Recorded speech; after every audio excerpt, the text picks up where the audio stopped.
Bonjour Régis Le Sommier. Bonjour Maud, comment ça va? Bah écoutez, très bien et vous? Je me racle la voix, respirez. voilà. On est à l'antenne là? On est à l'antenne. Ah bon. Quoi, ça a commencé. Je vous laisse commencer avec votre édito, Régis. Très bien, alors écoutez, j'ai intitulé, parce que j'ai écrit ma chronique hier soir et je l'ai intitulé ce matin, je me suis dit tiens, je vais retrouver un titre. En fait, je l'ai appelé Apocalypse Now, Ah oui. enfin, pas tout à fait, voilà. Ah oui, ce que je vais vous raconter ce matin est en effet pas très gai, Maud. Et croyez-moi, j'en suis absolument désolé. Je préférerais que les choses dans le monde aillent mieux. Je me suis basé, j'ai commencé par une information qui a été la visite de Xi Jinping à son armée ces derniers jours autour de Taïwan. Et le fait qu'il ait dit à ses militaires, préparez-vous à la guerre. Voilà, donc on est dans une situation où le leader chinois commence à taper du poing sur la table. Cette Chine, évidemment, l'actualité c'est Taïwan. Elle considère toujours que cette île fait partie de son territoire. Elle a intensifié ses démonstrations de force la semaine dernière autour de l'île autonome. Pékin a déployé avions de chasse, drones, navires de guerre, groupes aéronavals, gardes-côtes. Ah oui. En fait, comme ils font à chaque fois, c'est-à-dire pour littéralement encercler Taïwan. Donc il s'agit de la 4e série de manœuvres de guerre à grande échelle autour de l'île en un peu plus de 2 ans. Donc voilà, volonté de bloquer, volonté de démonstration de puissance. Et puis, alors je sais pas si vous l'avez déjà vu, mais enfin personnellement, c'est vraiment la première fois que je vois Xi Jinping en uniforme. Oui. Une uniforme camouflée. Poutine, lui, on l'a déjà vu à plusieurs fois avec des chapskas, des ancres de marine, des diverses tenues de combat. Mais là, Xi, c'est la première fois, à mon sens. Ça veut dire qu'il veut montrer au monde qu'il est sérieux. Hein. Souvenez-vous, il n'y a même pas un an, en novembre 2023, le contraste est total. Il rendait visite à Joe Biden aux États-Unis, en Californie, et on avait vu le leader chinois en bras de chemise, tout détendu. Comme tout ça semble si loin aujourd'hui. Alors, le contexte est explosif, donc il y a effectivement ces manœuvres militaires, il y a ces démonstrations. Dans le même temps, la Corée du Nord, là aussi c'est une toute petite info, mais elle est quand même elle n'est pas si anodine que ça, a fait exploser toutes les routes qui la menaient vers la Corée du Sud. On a vu à la frontière, notamment vous savez, cette fameuse zone démilitarisée, des explosions, c'est-à-dire qu'il n'y a plus, la Corée du Nord veut rompre avec la Corée du Sud. En général, il y avait c'était plutôt des moments où des endroits où ces deux pays échangeaient. Donc c'est du jamais vu. Cette même Corée du Nord fournit, là on le sait maintenant, armes et missiles à la Russie en Ukraine. On parle peut-être même de troupes, même si ça n'est pas confirmé. Mais en tout cas, elle a musclé son partenariat et la Russie, évidemment, s'en est fait l'écho aussi. Donc voilà, on est dans une sorte de collaboration Russie, Chine, Corée du Nord. Faut savoir que la Corée du Nord a toujours été plus proche de la Russie que de la Chine historiquement, mais enfin on est dans la même galaxie, on va dire.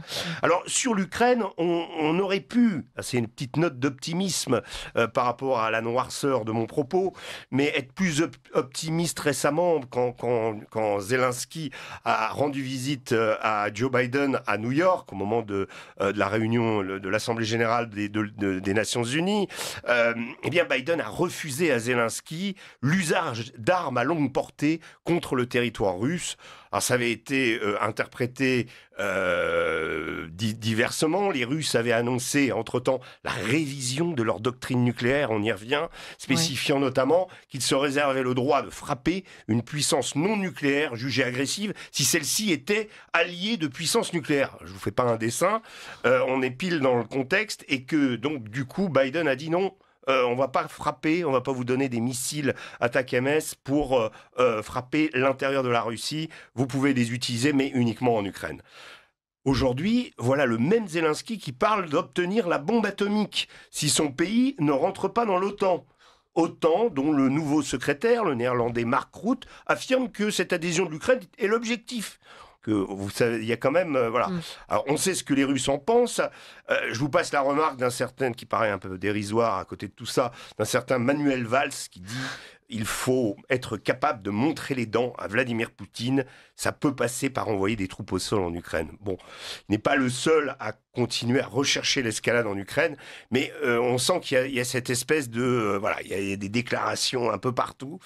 Et puis il y a l'Iran. Voilà, l'Iran, dont le monde est suspendu à la riposte israélienne aux frappes du 1er octobre, hein, vous vous souvenez, riposte dont on a appris ce week-end qu'une partie des plans avait fuité dans la presse et s'est retrouvée dans des comptes Telegram iraniens. Alors on ne sait pas qui a rendu ça possible. On dit que c'est du côté américain, parce que les Américains ont travaillé avec les Israéliens pour préparer ces frappes. Donc si les plans ont fuité, ça veut dire qu'il y a quelqu'un aux États-Unis, peut-être avec une intention pacifiste, ou en tout cas qui a voulu rendre ça public. Je ne sais pas quelles étaient ses motivations.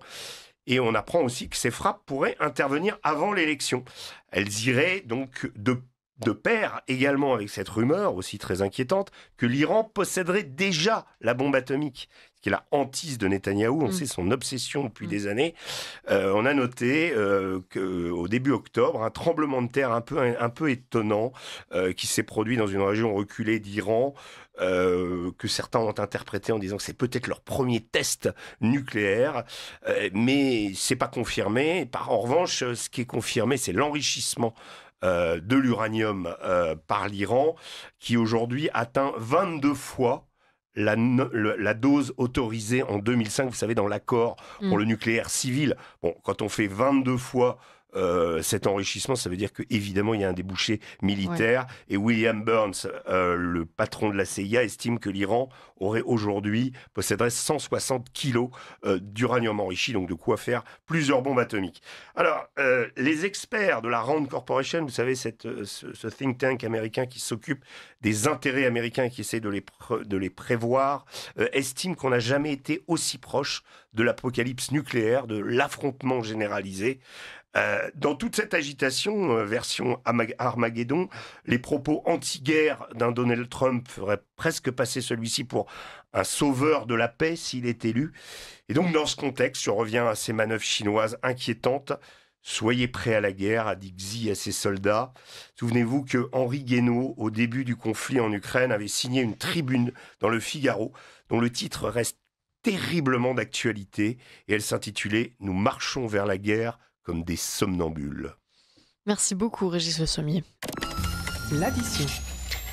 Bon, c'est flippant quand même. Hein. Je vous avais prévenu. Ah oui, effectivement, parce que vous faites un état des lieux comme très sombre de ce qui se passe un peu partout dans le monde, avec une guerre nucléaire qui nous pend peut-être au nez, de fait. Est-ce qu'on a déjà connu une telle séquence mondiale ? Évidemment, on peut se rappeler de l'affaire de la baie des cochons et des missiles cubains qui ont suivi, où pendant 13 jours, le monde a oscillé entre la possibilité, la certitude que ce conflit allait avoir lieu. Pour finir, les tensions se sont réduites. On était déjà aussi avec un pays, ce qui est étonnant d'ailleurs avec ce rappel sur l'affaire des missiles cubains, c'est que cette montée en puissance des tensions avec la perspective d'un affrontement nucléaire derrière est intervenue quand même depuis l'affaire ukrainienne de février 2022. Avant, il y avait des affrontements, mais bon, il y avait un G7, Poutine assistait au G7, Xi Jinping G25, enfin il y avait une sorte d'harmonie universelle qui n'existe plus aujourd'hui. Et depuis l'Ukraine, et ce qu'on peut dire par rapport à la crise des missiles de Cuba, c'est que Cuba, à l'époque, les Américains ont voulu frapper du poing sur la table quand ils ont appris cette affaire de missiles russes à quelques 50 kilomètres des côtes américaines, en Floride. Et bien là, il s'agissait, Poutine a envahi l'Ukraine parce que l'OTAN s'est approchée à ses frontières. Donc là, on est dans des périodes de tension qui peuvent se comparer parce que on a l'utilisation de proxy, c'est-à-dire de pays intermédiaires pour avancer ses pions dans le but d'affronter ou en tout cas de confronter l'adversaire. Donc oui, on se retrouve avec cette perspective. Je crois malheureusement qu'il n'y a pas que l'affrontement entre la Russie et et les États-Unis. Ah oui. Il y a évidemment la Chine dans l'histoire, l'Iran également. Enfin, on est avec de multiples acteurs et un monde aussi, et qu'il faut le reconnaître, est en recomposition totale.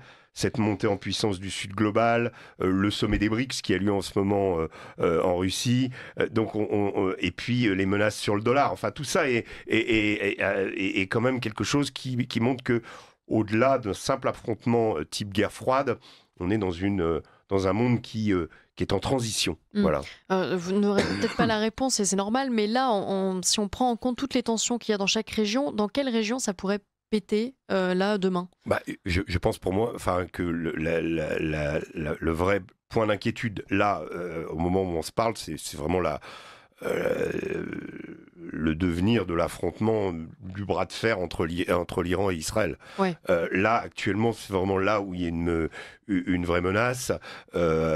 Si Israël riposte de façon mesurée, on va dire, l'Iran en restera là. Si l'Iran estime qu'Israël a riposté en s'attaquant à ses intérêts vitaux et riposte à nouveau avec des missiles balistiques de plus grande puissance, quitte à saturer le dôme de fer qui protège Israël, et causant beaucoup de dégâts sur la population civile. Là, on ne sait pas où on va aller. Israël, ce qui est une certitude, a la bombe atomique.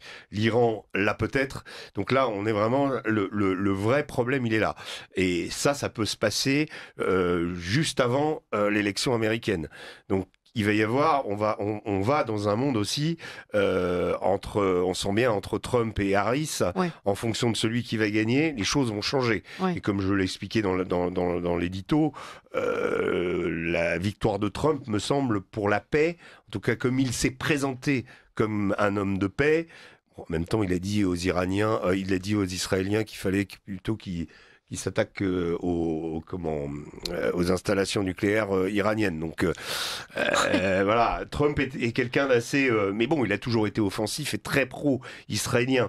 Mais comme il se présente comme homme de paix, il y a un petit espoir dans le fait qu'il a promis sur la guerre en Ukraine, il en a fait sa campagne, et qu'il serait capable de résoudre ces crises. C'est lui qui avait annoncé, conçu avec son beau-fils, Aston Kutcher, les accords d'Abraham. Et les accords d'Abraham avaient cet intérêt qu'ils rapprochaient les pays arabes d'Israël. Mais ils avaient un énorme défaut, c'est que les Palestiniens n'étaient pas consultés. Donc c'est-à-dire on fait un accord qui va être le meilleur deal, comme disait Trump à l'époque, pour votre avenir, mais vous n'avez pas voix au chapitre. Là, si on refait des accords d'Abraham, il faut évidemment que la solution des deux États soit... je pense que c'est une absolue nécessité que la communauté internationale commence vraiment à travailler sur la question des deux États, Israël-Palestine, parce que sinon, des Yahya Sinwar, des Mohamed Def, des terroristes du Hamas, on va en faire pendant des générations et des générations. On va en parler juste après. Oui, avant qu'on parle justement du Hamas, un mot sur l'Iran. Certains ont l'espoir d'un retour de la dynastie Pahlavi en Iran, incarné notamment par le prince Reza Pahlavi, donc voilà, le fils du dernier shah d'Iran. Si l'Iran obtient sa bombe atomique, est-ce que les chances justement d'en finir avec cette république islamique face à un Iran sanctuarisé seraient finies ?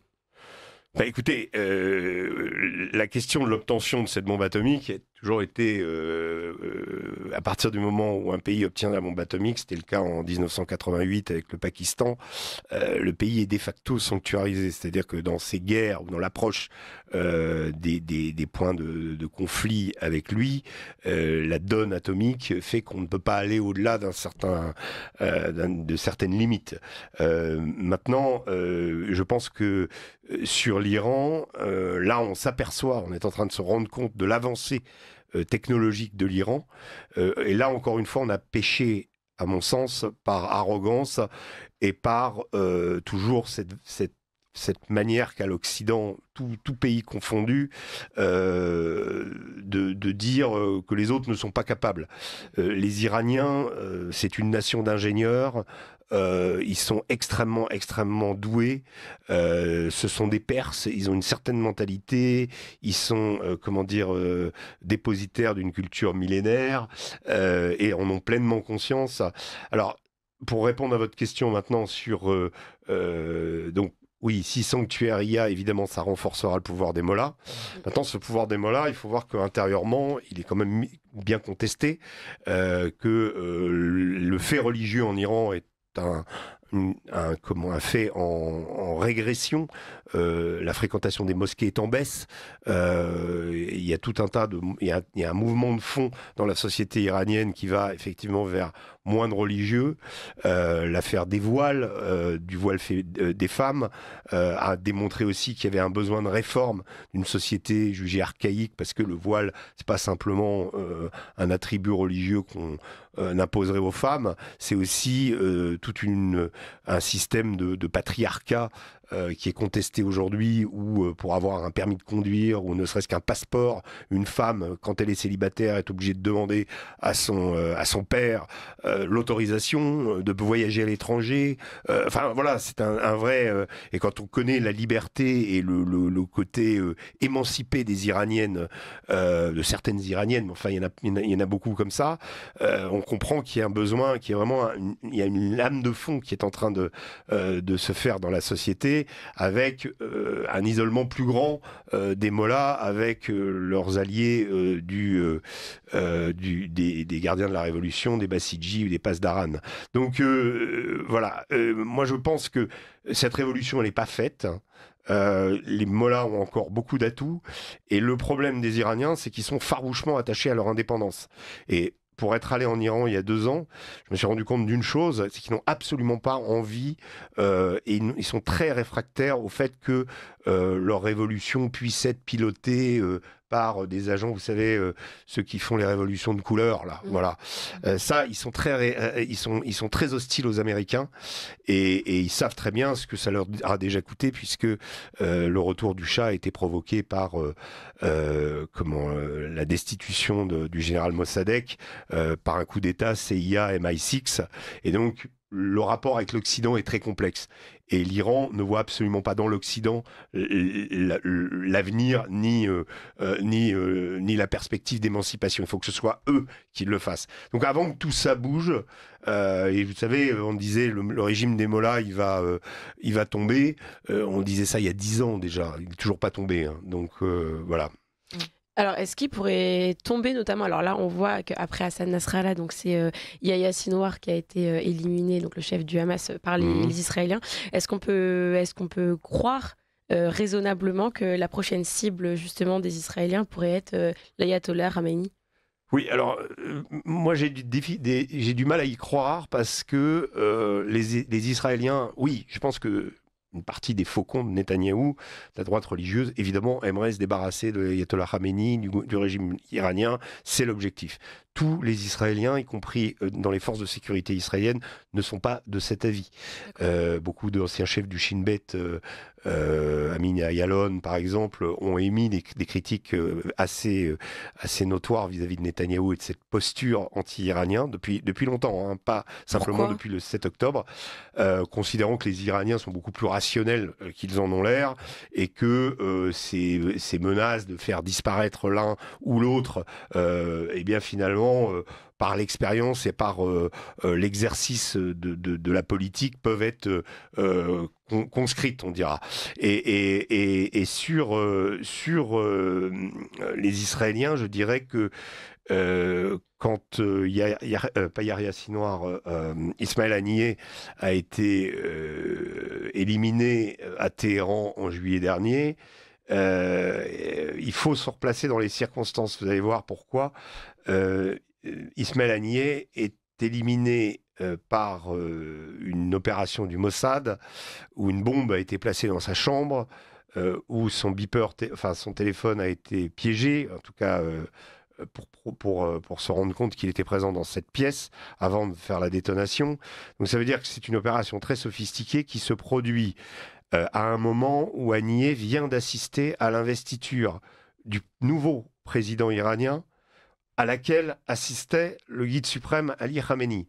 Ce qui me laisse penser, moi, que si les Israéliens avaient voulu éliminer Khamenei, ils auraient pu le faire là. Ouais. Ils auraient pu. Ils ont éliminé Haniyeh, ils n'ont pas éliminé ni le nouveau président ni le guide suprême. Donc l'ancien chef du Hamas, c'est ça. Voilà. Donc s'ils n'ont pas pu le faire, je pense que les Américains sont sont à la manœuvre derrière pour essayer de contenir justement ces pulsions, en tout cas cette volonté d'aller au bout, avec dans une sorte de chantage implicite à l'armement. C'est-à-dire qu'Israël peut continuer ses objectifs contre le Hamas, contre le Hezbollah, contre les Houthis, frapper les Syriens, frapper les gardiens de la Révolution quand ils veulent, en gros, et avoir une liberté de manœuvre, à partir du moment où ils ont les armes américaines. Si les États-Unis commencent à dire on arrête de livrer les armes, c'est pas une menace comme Macron. Ça va être décisif. Pour pouvoir tenir, Israël a besoin des armes américaines. Et donc, quelque part, Israël ne peut pas aller au bout d'objectifs qui sont irrationnels. Parce que quand on voit le programme de la droite religieuse alliée de Netanyahou, on est dans une folie messianique avec des prophéties bibliques, notamment celle d'Isaïe, de conquête de territoire, de domination. Voilà, donc et on les est sur. N'auraient pas eux-mêmes intérêt, en tout cas, à restaurer, par exemple, justement, la dynastie Pahlavi à la place de Khamenei. Oui, idéalement, mais le vrai problème de ce genre et le vrai problème qui échoua aux Américains, c'est l'idée d'éviter, parce que au niveau populaire, c'est absolument. C'est pour ça que le pacifisme de Donald Trump aujourd'hui est une donne très importante dans la campagne électorale. Les Américains ont vécu 2 décennies de guerre longue, que ce fut en Afghanistan ou en Irak. Guerre dont on a progressivement appris, en tout cas pour l'Irak, qu'elle avait été déclarée sous des prétextes fallacieux et mensongers, et que beaucoup d'Américains sont morts pour des intérêts et des choses obscures créées par leur propre gouvernement. Donc les Américains, les guerres longues, c'est fini. Se retrouver avec un Iran, parce que l'Irak, on était avec 27 millions d'habitants. Les Américains ont été présents en Irak pendant plus de 10 ans, en Afghanistan pendant 20 ans. À peu près aussi 25, 26 millions d'habitants. Avec l'Iran, on est plus autour du 80 millions d'habitants. Donc si le pays part à veau de l'eau, et si les États-Unis sont obligés d'intervenir, en tout cas l'Occident, pour essayer de... voilà, je pense que ce que rechercheraient les États-Unis, c'est plus d'essayer de renverser le régime des Mollahs en mettant immédiatement un pouvoir. Le problème, c'est qu'ils ont essayé de le faire avec Saddam Hussein, mais qu'une fois que Saddam Hussein a été tué, enfin en tout cas arrêté, une fois que Bagdad est tombé, on s'est aperçu qu'il n'y avait pas de plan pour la suite. Et c'est aussi le problème de Netanyahou aujourd'hui, c'est-à-dire de cibler ses adversaires, d'avoir une action de riposte militaire à l'attaque du 7 octobre, mais qu'est-ce qu'on fait de Gaza ensuite ? Qui gouverne Gaza ? Quelle est la situation des Israéliens par rapport à la bande de Gaza ? Est-ce que l'armée reste dedans ?